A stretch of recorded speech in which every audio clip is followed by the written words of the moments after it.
2 రోజుల్లో నిర్ణయం ప్రకటిస్తా అని ఉండి సమస్య తనకు వదిలేయాలని నేతలకు చంద్రబాబు దిశానిర్దేశం చేశారు. ఈ మేరకు అమలాపురంలో ఉండి నియోజకవర్గ కార్యకర్తలతో ఆయన సమావేశమయ్యారు. ఒక ప్రత్యేక పరిస్థితుల్లో నేతలను పిలవాల్సి వచ్చిందని టీడీపీ అధినేత వ్యాఖ్యానించారు. రామరాజుపై ప్రత్యేక అభిమానం ఉందని, రామరాజుకు ఏ విధంగా న్యాయం చేయాలని కొట్టుమిట్టాడుతున్నామని బాబు తెలిపారు. అలానే రఘురామకృష్ణరాజుకు కూడా ఏం న్యాయం చేయాలని చూస్తున్నామని అన్నారు.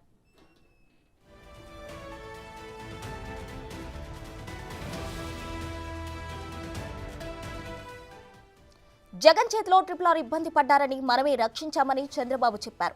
రామరాజు నియోజకవర్గంలో కష్టపడ్డారని ఆయనకు కూడా న్యాయం చేస్తామన్నారు. ఢిల్లీ నుంచి 3 బీజేపీ నేతలు వస్తున్నారని, పవన్ కళ్యాణ్ తాను వారితో కలిసి చర్చించి RRR గురించి నిర్ణయం తీసుకుంటామన్నారు. రామరాజును వదులుకోనని చంద్రబాబు స్పష్టం చేశారు. ఏ నిర్ణయం తీసుకున్నా కార్యకర్తలను సంప్రదించి తీసుకుంటా అని వివరించారు.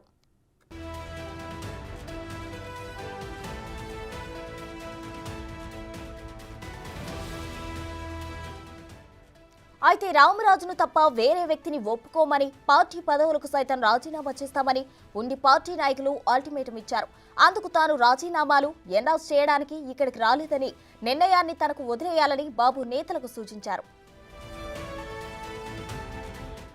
సంబంధించి గవర్నర్ నారా చంద్రబాబు గారు 2 పర్యాయాలు సిట్టింగ్లకి ఇవ్వడం జరిగింది. సిట్టింగ్లందరికీ కూడా అనౌన్స్ చేయడం, ఫస్ట్ లిస్ట్లో కూడా నా పేరు, ఈ విధంగా గవర్నర్ అచ్చెన్నాయుడు గారు కూడా మినీ మహానాడులో కూడా చెప్పడం జరిగింది.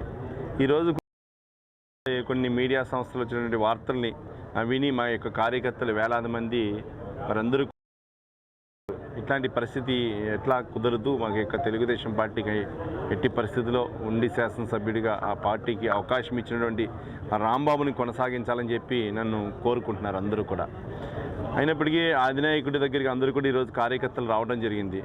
నేను రామరాజు మంచి వ్యక్తి, ఆయనకి ఎటువంటి ఆలోచన, వేరే యొక్క ఆలోచన లేదు. ఏదన్నా ఆలోచన ఉంటే కనుక నేను కూడా మీ అందరితో కూడా డిస్కస్ చేస్తాను, చేసి ఒక నిర్ణయానికి వస్తాను. ఒక 2-3 రోజుల్లో పొత్తుల్లో భాగంగా వివిధ సమావేశాల్లో మాట్లాడవలసినటువంటి అంశాలు ఉన్నాయి. అంశాలన్నీ కూడా నేను కులంక్షితంగా పరీక్షించి ముందరికి వెళ్తాం. కార్యకర్తల మనోభావాల ప్రకారం అభీష్టం మేరకు వెళ్తానని చెప్పి ఆయన కూడా తెలియజేయడం జరిగింది. ముఖ్యంగా ఆయన ప్రతి విషయంలో కూడా నేను తెలుగుదేశం పార్టీలో వచ్చిన కాడి నుంచి కూడా అన్ని విషయాల్లో ఏ పని అయితే రాంబాబుకి చెప్పామో ఆ పని అన్నీ కూడా సంపూర్ణంగా చేస్తూ ఉన్నారు. ప్రతి ఒక్క కార్యక్రమంలో ఏదైతే చెప్పామో అన్నీ కూడా చురుగ్గా పాల్గొంటూ ఉన్నారని అన్నీ కూడా చక్కగా చెప్పడం జరిగింది. బాబు గారు ఇక నిర్ణయం అయితే నేనేమీ తీసుకోవాలా, ఈ యొక్క కార్యకర్తల మనోభావాలను గౌరవిస్తా, రామరాజుని కూడా గౌరవిస్తా. ఎట్టి పరిస్థితుల్లో నా యొక్క ఆలోచన మేరకు రేపు ఎల్లుండా కూడా 2-3 రోజుల్లో ఏదైతే ఇది సంబంధించినటువంటి విషయం ఉందో దీన్ని పరీక్షించి అది ఏదైతే సంబంధించినటువంటి కొన్ని పొత్తుల్లో భాగంగా ఇక మాట్లాడవలసినవి ఉన్నాయి అవన్నీ కూడా మాట్లాడి ఒక మంచి నిర్ణయమే తీసుకుంటాను, కానీ ఏమీ జరగదని చెప్పి కార్యకర్తలకి భరోసా ఇచ్చారు. కార్యకర్తలు కూడా చెప్పడానికి ప్రయత్నం చేస్తూ ఉన్నారు ఇంకా వారందరూ కూడా.